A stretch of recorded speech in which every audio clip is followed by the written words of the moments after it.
In the spirit of reconciliation, we would like to acknowledge that DEC is located on the traditional territories of the Blackfoot Confederacy, Siksika, Kainai, and Piikani, the Tsuut'ina, the Ayaksee Nakota Nations, the Métis Nation Region 3, and all people who make their homes in the Treaty 7 region of Southern Alberta.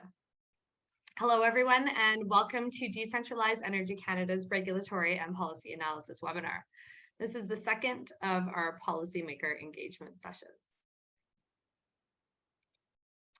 My name is Alicia Kudo, and I am the Program Manager with Decentralized Energy Canada. And also on the call today, we have our representative from the Standards Council of Canada. I'm Jesse Arndt. I'm a sector specialist and an assessor with the Standards Council of Canada for the Standards Development Organization program. Thank you, Jesse. So for those of you who don't know us, Decentralized Energy Canada is a federally incorporated not-profit industry association. We are Canada's market access hub for decentralized energy industry, and our programs are designed to gather and disseminate the latest market intelligence to technology providers and end users. DEC members include, my apologies, DEC members include many of Canada's earliest developers and adopters of decentralized energy solutions, and our extensive network is continuously engaged to create pathways for startups, entrepreneurs, communities, and corporations, and to enable productive collaboration and industry growth. The organization is in its 20th year of operations, so if you would like to become a member or to sign up for our newsletter, please go to www.deassociation.ca, and we will put that link into the chat as well. We will be hosting our annual Decentralized Energy Forum in Ottawa this year from November 8th and 9th. So our Decentralized Energy Forum connects industry players across the energy value chain to new business development and partnership opportunities. From startups to blue chips and everyone in between, our conference showcases successful innovations that demonstrate the sector's ability to contribute to a low carbon energy economy.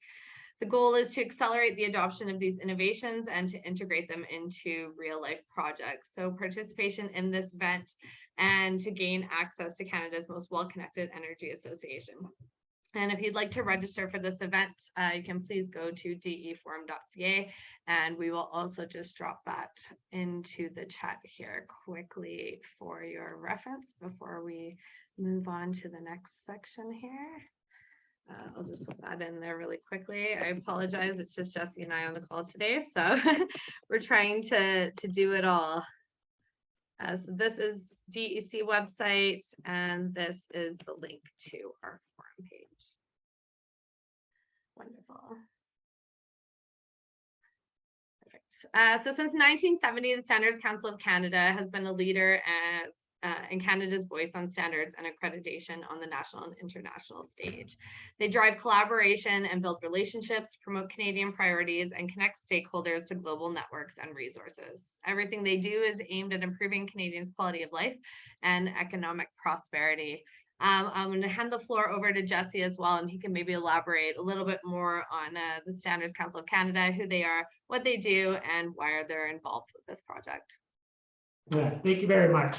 So Standards Council of Canada, we are, like you said, Canada's national accreditation body, as well as we harbor and host the National Standards of Canada system. So that are our partners and our SDOs who develop those standards in which we use and adopt for Canadian use. We administer the system so that can happen effectively and in accordance with international requirements, trade obligations, and so on and so forth. So one of the reasons that we're so excited to work with DEC on this project is because this work really accelerates standardization into economic growth. And SEC, Standards Council of Canada, we report into Innovation, Economic, and Science Development Canada. And part of the skills and training plan budget from 2017, including standardization activities to encourage economic growth for Canada's internal markets and export markets. So when DEC brought this forward and identified the capacity to identify, helping identify barriers and providing pathways and solutions for industry members to use standardization or standardization activities to to advance their economic and growth opportunities, we're very happy to partner with BDC. So thank you very much. I'll pass it back to Lisa. Thanks, Jesse. So today, as we discuss regulations and policy, we're talking about how these regulations and policies relate specifically to decentralized energy. So for those of you on the call that may not be familiar with decentralized energy is defined as kinetic and or potential energy, including thermal, radiant, chemical, nuclear, and electrical, that is created, stored, and close to the point of consumption. It encompasses on-site energy generation, energy storage, and energy efficiency measures. Decentralized energy projects vary in size, and there's no set maximum capacity because systems are designed to meet specific local loads. Microgrids, mini-grids, and nanogrids are localized clusters of decentralized energy systems. Microgrids can operate connected to the distribution system, but are often designed to disconnect or go into island mode when grid outages occur. Mini-grids and nanogrids are fully autonomous with no grid connection, yet interoperability is critical for microgrids, mini-grids, and nanogrids, as they must be designed to be responsive, dynamic, and automated. So some examples of decentralized energy include, but are not limited to, district energy systems, cogeneration and combined heat power systems, solar energy, earth energy, bioenergy, modular reactors, microgrids, mini-grids, and nanogrids, as well as energy storage. So some of the benefits achieved through the deployment of decentralized energy are that they defer cost of new energy transmission capacity. They provide resilience and flexibility as they are structured by many small production units instead of a few large centralized ones. They can democratize energy as the decision-making responsibility and ownership can fall at the regional or local levels. They increase resource efficiency as short distances between production and consumption provide efficiency gains. And they also increase scalability and modular growth when compared to centralized energy systems.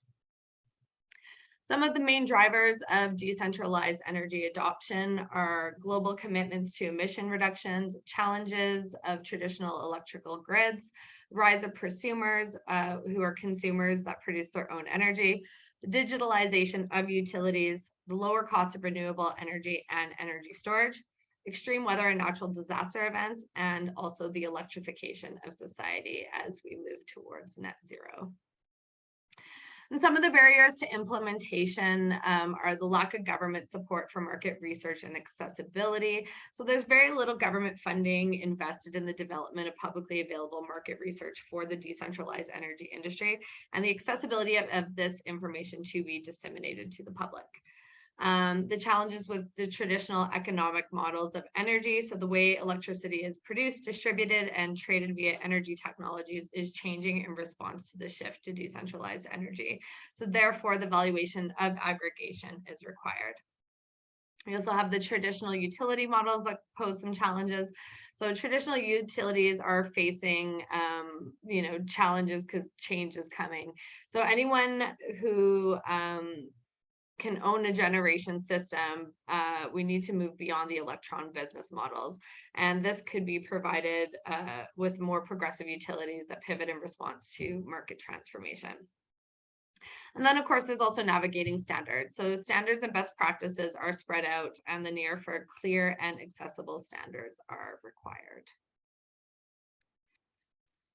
Valuing locational benefits of decentralized energy. So the strategic position of decentralized energy systems increases transfer efficiency, reduces emissions, and decreases energy costs. Additionally, by shifting generation from centralized energy systems to decentralized energy systems, the energy sector opens a broad array of power source options and will accelerate the transition to a diversified, robust, and resilient energy system. Valuing the diversity of supplies. The diversification of energy supply enables a society to mitigate the impacts of disruption in one energy input by increasing the use of other energy sources. Energy diversification ensures continued energy security while providing a breeding ground for entrepreneurship, innovation, and research and development. Energy security ensures economies can provide function without disruption and provides citizens with adequate access to reliable and affordable supplies of modern and clean energy. The components of energy security include physical availability, technological development, economic affordability, social accessibility, and governance.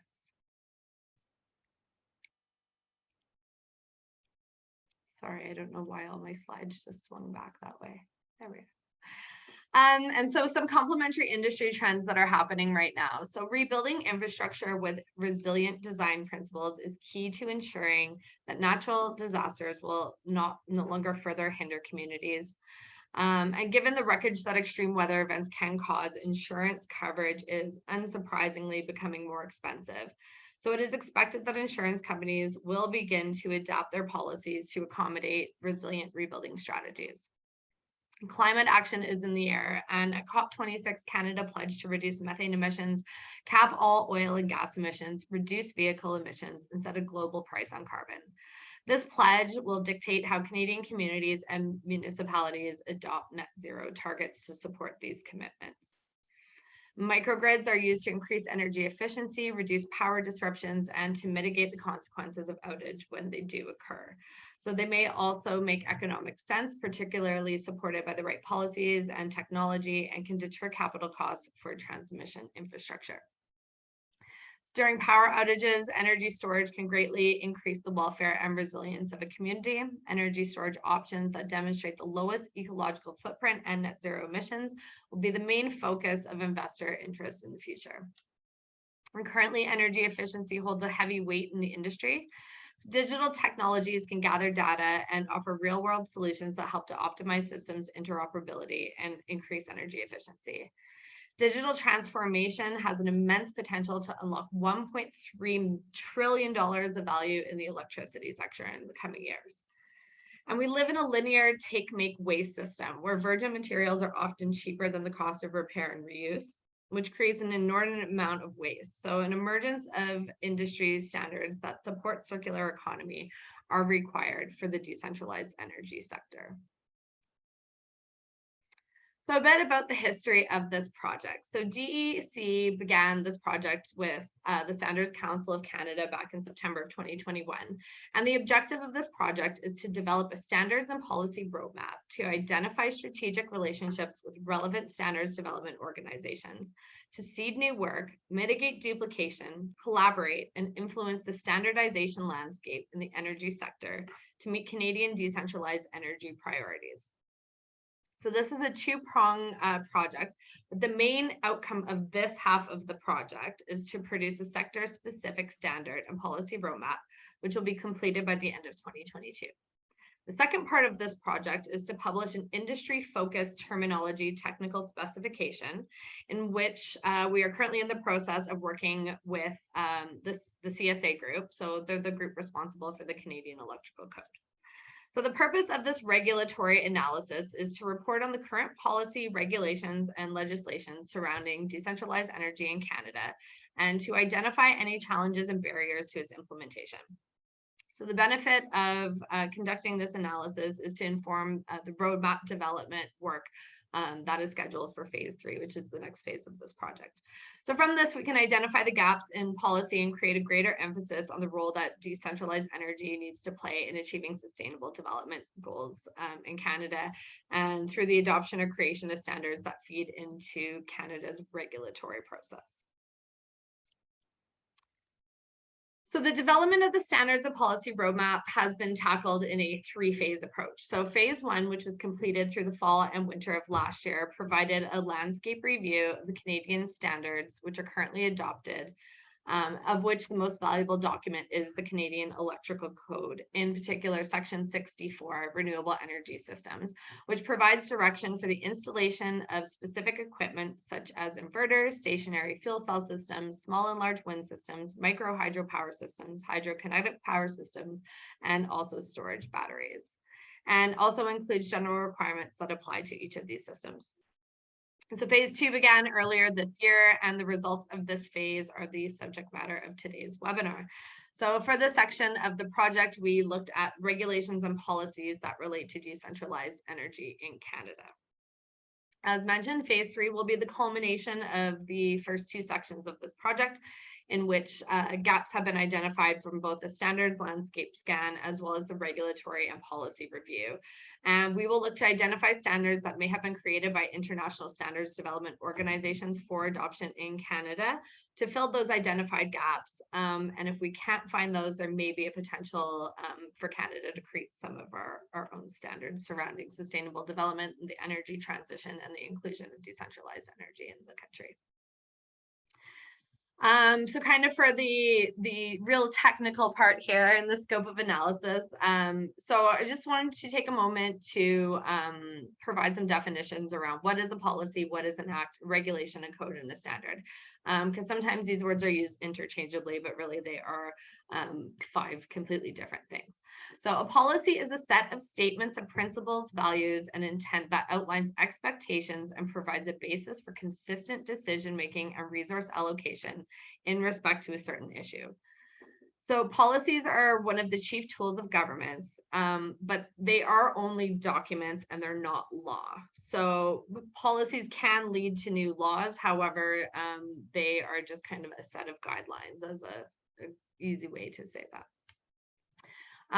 Legislation is also known as acts, and they are forms of law that can provide authority to make regulations. And the regulations are the rules used to carry out the intent of the acts and are instruments of legislative power that have the force of law.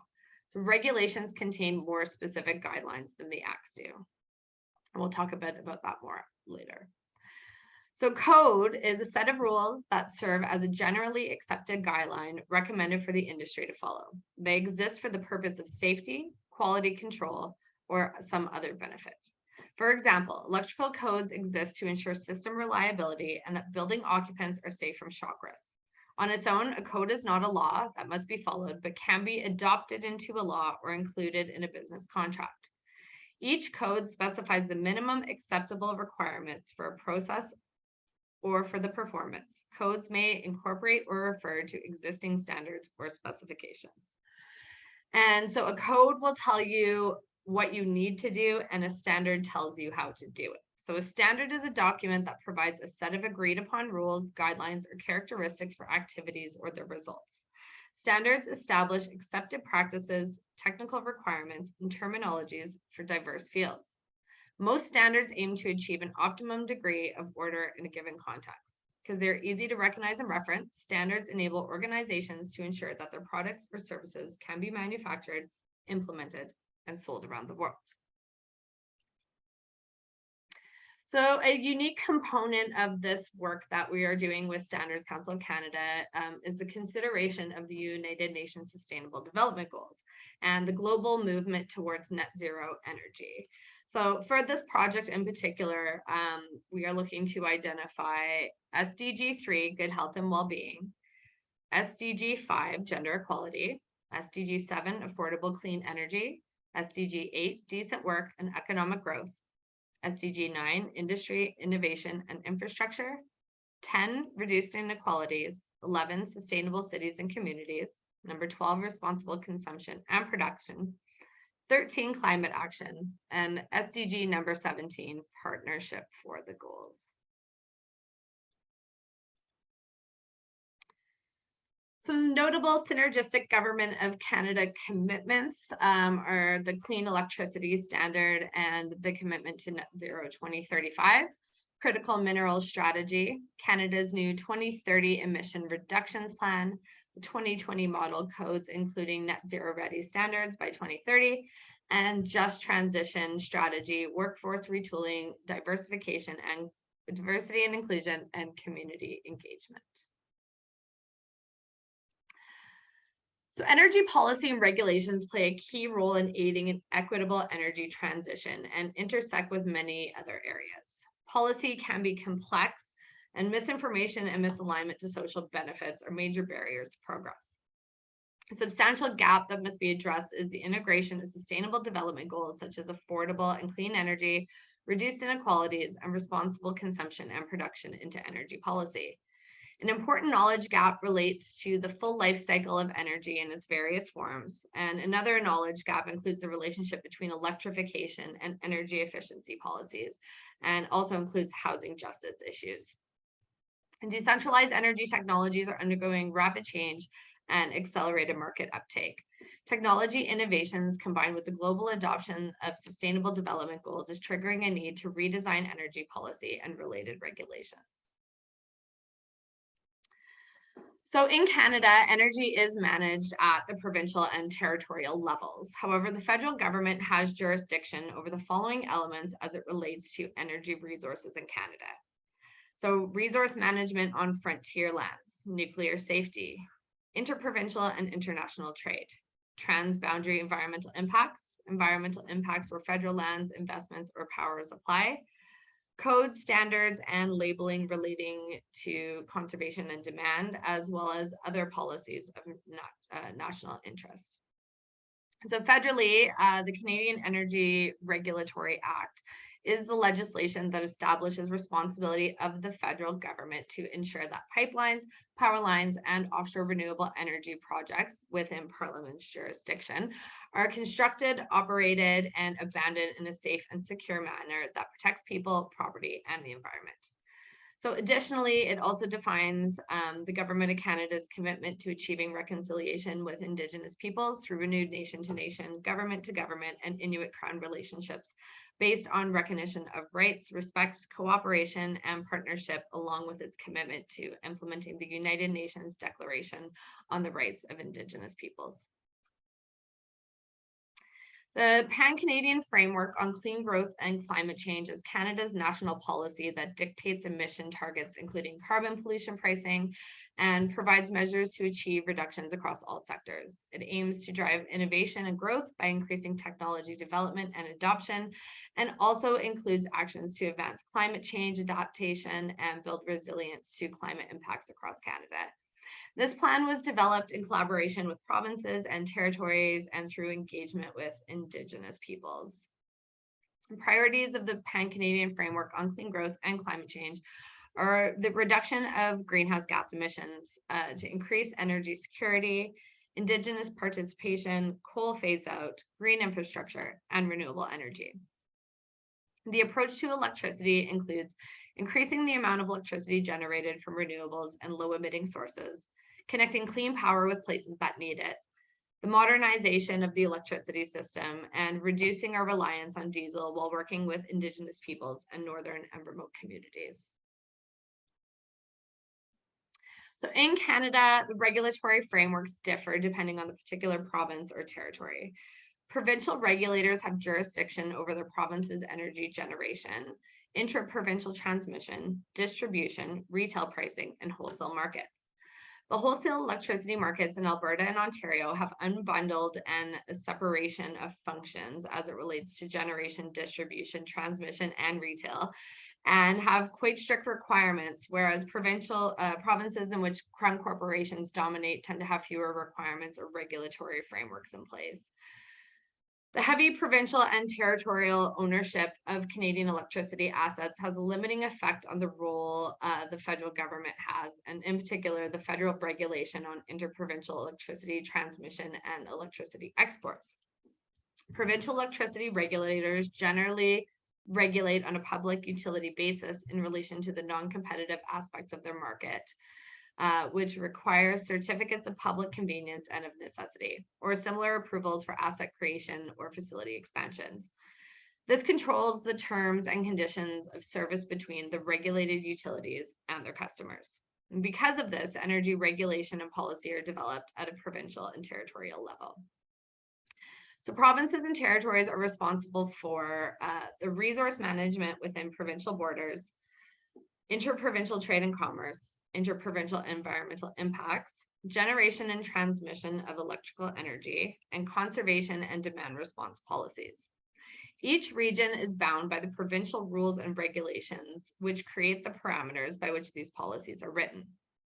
Each province and territory have policies that address reductions in greenhouse gas emissions, increasing renewable energy, and energy efficient programs.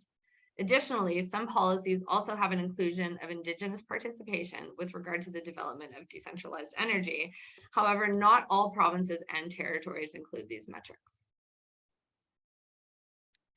So each province and territory in Canada has a form of microgeneration regulation that dictates the rules for decentralized energy. Grid-tied systems that provide electricity back to the grid are mostly credited through net metering programs, with the exception of Alberta and Manitoba, who use net billing.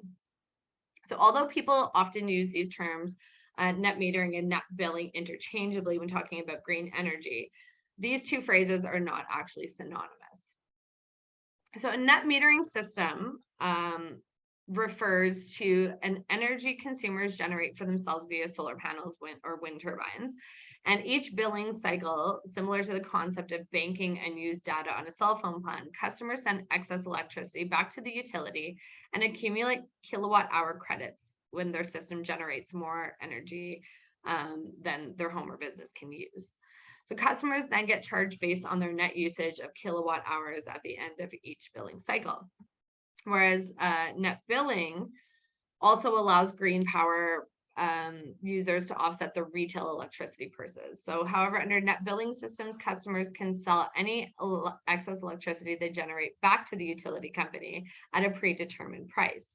So both consumption and generation are recorded and billed separately. As a result, customers who charge their full retail rate per kilowatt hour when they use the energy from the grid, and then they are paid by the utility retailer for when they sell it back. These regulations enable the integration of growing deployments of distributed energy resources like solar, and the use of these sources of energy to serve local loads help to reduce energy losses in transmission and distribution, which increases efficiency. So each province and territory have policies that address reductions in greenhouse gas emissions, increasing renewable energy, and energy efficiency programs, which have been largely informed by federal policy. So additionally, some regional policies also have the inclusion of Indigenous participation. However, not all provinces or territories include these metrics. Canada has addressed the need for the inclusion of more renewable energy systems and has a keen awareness on the need for energy efficiency programs and reductions of greenhouse gas emissions. This can be seen in the Pan-Canadian Framework on Clean Growth and Climate Change, as well throughout policy documents from coast to coast. However, Indigenous engagement and participation should be required as a priority in every province and every territory, not just a select few. As well, in some instances, clear pathways and targets need to be communicated regarding the uptake of renewable energy systems. Effective energy policies that address SDGs 7, 11, 12, and 13 must consider the economic valuation, planning, and regulatory considerations for assessing locational value primarily on the role in deferring, mitigating, or eliminating the need for infrastructure investments and strengthening community resilience. Additionally, these policies address some of the sustainable development goals presented in this report. However, more work can be done to support these initiatives, such as SDG 3, good health and well-being, SDG 5, gender equality, SDG 7, affordable and clean energy, SDG 8, decent work and economic growth, SDG 10, reduced inequalities, SDG 12, responsible consumption and production, and SDG 7, affordable and clean energy. So decentralized energy suffers from some definitional and awareness problems, and in some respects is a catch-all term that is poorly understood. So decentralized energy is at risk of getting lost in the shuffle as a solution to energy issues in Canada, and existing power centers in the electricity sector are not helping. The roundtable process, so we did have a call for participation to industry experts, and we had some roundtable conversations to ask them what they felt was missing from a policy or regulatory perspective here in Canada, and some of the things that could be better supported. So the roundtable process revealed questions surrounding how utilities and the energy stakeholders can incorporate the needs of energy consumers and improve engagement and decision making. Research may explore how to integrate equity into rates, revenue, and market design, as well as equity implications of decoupling revenue from sales. And jurisdictional barriers also play a key role in the widespread dissemination of decentralized energy in Canada. And this can be seen even within a province where one municipality has different rules than another, and then also from province to province. Regulation and policy dictate the transformation of the Canadian energy market and play a key role in our energy transition over the next decade. The next steps are to determine whether the current regulations and policy are robust enough to create the quick and swift changes that are required to move towards net zero in an equitable and fair manner, or whether additional standards can be put into place to help support this transition. So with that, we would like to thank you for attending today's webinar, and we have about 30 minutes left. So we will open up the floor if there's any questions. Please feel free to throw them into the chat box, and myself or Jesse will try our best to answer them.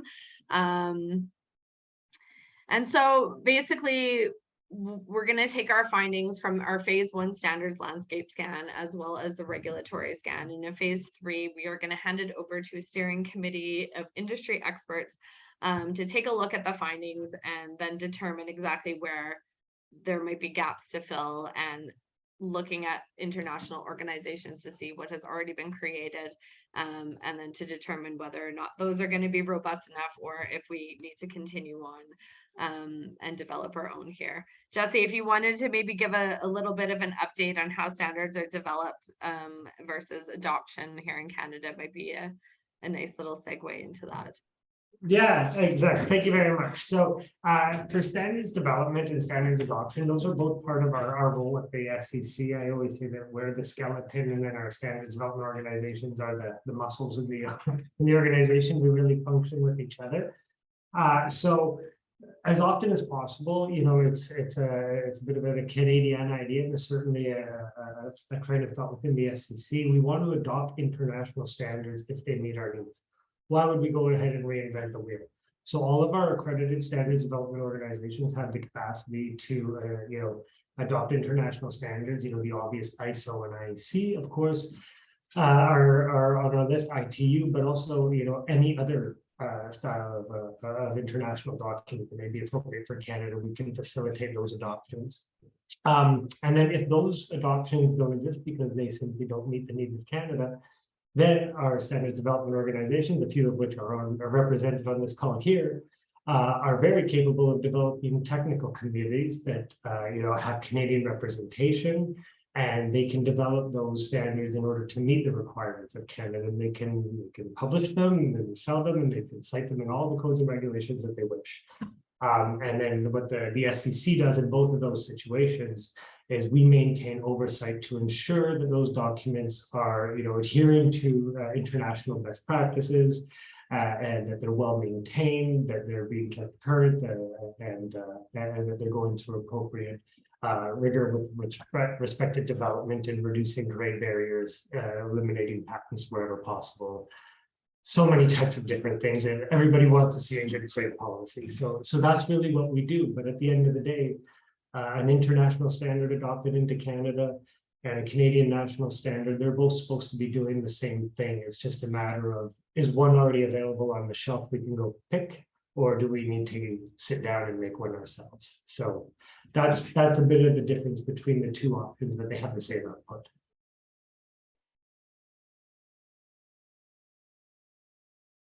Thanks, Jesse. I'm just responding to the chat here. So one of the questions is, will we be sharing the regulatory scans that we are conducting? So we do plan on publishing our policy and regulation report here probably within the next few weeks, I would say at least. So I can definitely let everybody know once that has been published as well. We're recording this session as well today, so I can share this with you and any of the invitees after the fact once it's recorded and saved and shareable. So I won't bother responding in the chat now, Nancy, I think, but I will let everybody know once the paper has been published. Absolutely. Any other questions? Oh, excellent. Thank you. You're welcome. Any other questions from the folks in the audience? If not, if something pops up after the fact, you think about Once again, here's our contact information. So if you're looking to contact Decentralized Energy Canada to learn more about us, or how you can get involved, there's our website, as well as Standards Council of Canada has a plethora of knowledge and library access to different standards. So if you were ever wondering if there was something missing, or if there was a standard relating to floating solar panels or something like that, you can search it in the SCC website pretty easily. Green and blue hydrogen. So these are topics that I know have been brought forth to the CSA committee for definition. Not specifically in this report are we looking at that. However, possibly in phase 3, that might be something that's come forward with other members from the steering committee that they think is an important aspect of it. So there is a lot of talk about hydrogen within DEC's quarters. So it is a topic of conversation, I'll say. Thank you, Ralph. Anyone else? You're welcome. So with that, if there's no more immediate pressing questions, if you do happen to think about something after the fact, if you would like to be involved with the phase 3 of this project, or just want to keep updated about what's happening here, please feel free to reach out to me at alicia@deassociation.ca. And if anybody has any additional questions for Jesse, and something comes up, in a day or two, and you thought, oh, I've always wondered this about standards, that's his contact information as well. And I'm sure he'd be happy to answer all the wonderful things that go on at SCC. Yes, absolutely. Thank you very much, Alicia. It was very well done. Yeah, my pleasure. Okay. Oh, thank you. Oh, excellent. Thanks, Sam. So Canadian Electrical Code Part 1 is also available to view and access through that link that was just shared in the chat box as well.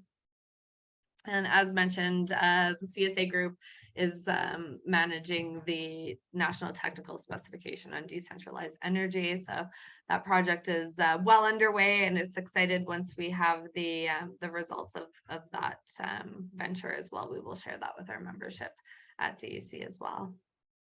And I'm sure it'll be available on to the public as well. I believe it's being published as a, is that correct, Sam? I feel like that's correct.